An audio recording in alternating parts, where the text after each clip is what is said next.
Hello, this is Bubba, still at the fair. Aren't you getting tired of these videos? This is going to be a little bit different. I'm going to talk a little bit about Dad. Today's the anniversary of when he passed away. And he loved the fair. He'd come every year. They'd walk around, Mom and him. When we were kids, we would come. And, he loved the land and was a farmer type person. Every 3 or 4 months or so, I do a video where I end up crying when I talk about something. This is probably going to be that video today.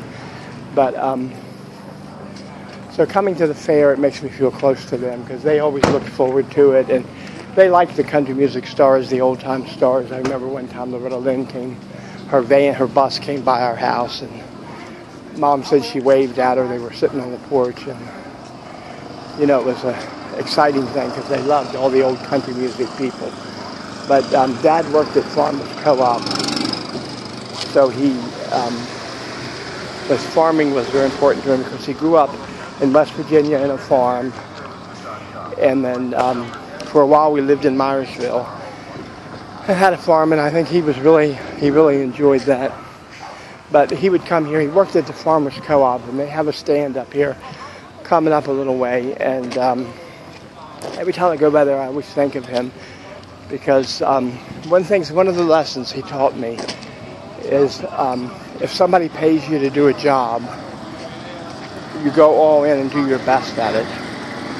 Not just in the job description, you have to do this, but you do anything that you think needs to be done. And he was that way.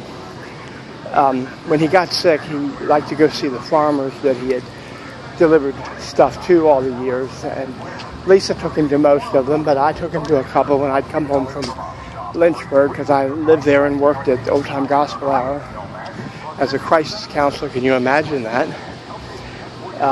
That's a story for another day.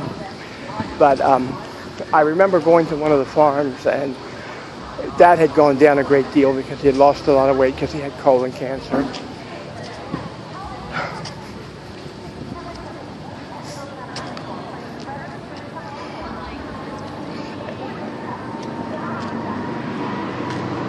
And the guy didn't know who he was. So I told him who he was, and then oh yes, and then he told me, he said, your dad was the best driver.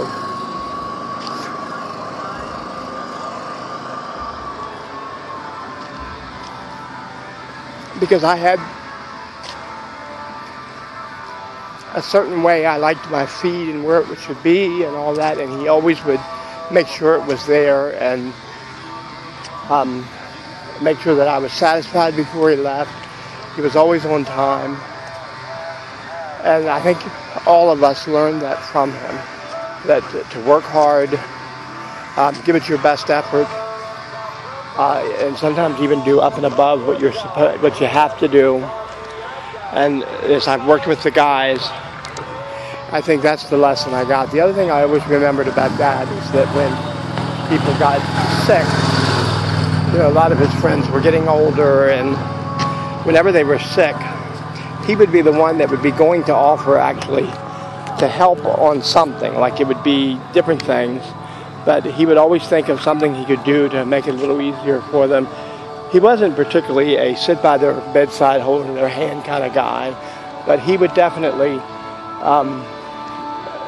do things with them.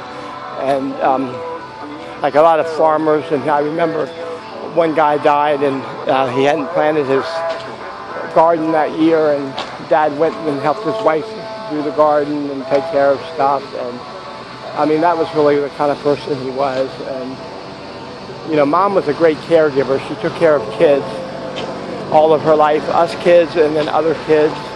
So I think I learned that from her. But from Dad, I certainly got a work ethic.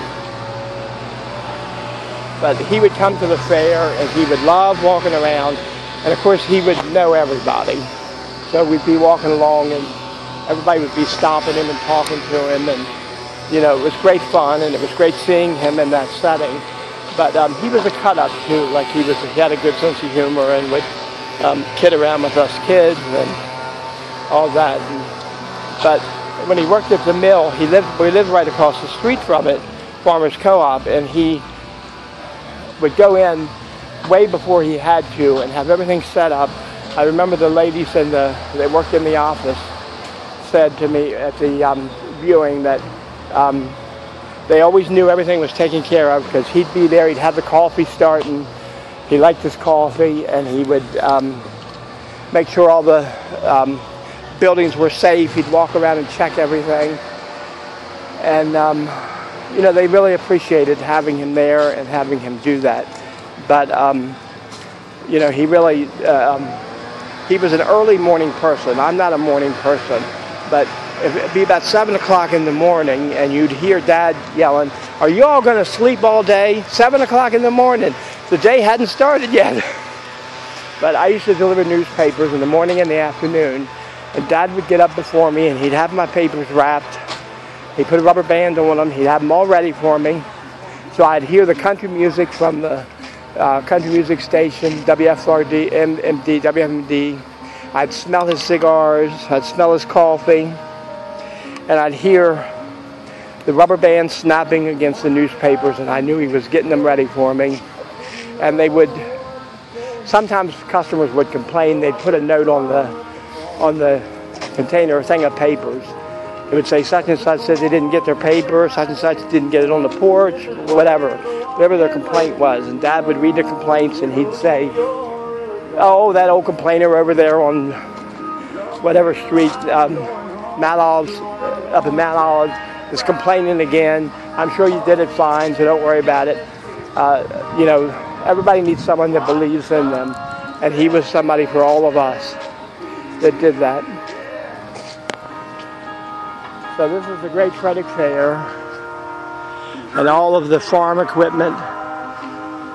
And we always would get on, as kids, we'd get on it and sit on the equipment and honk the horns if they had them.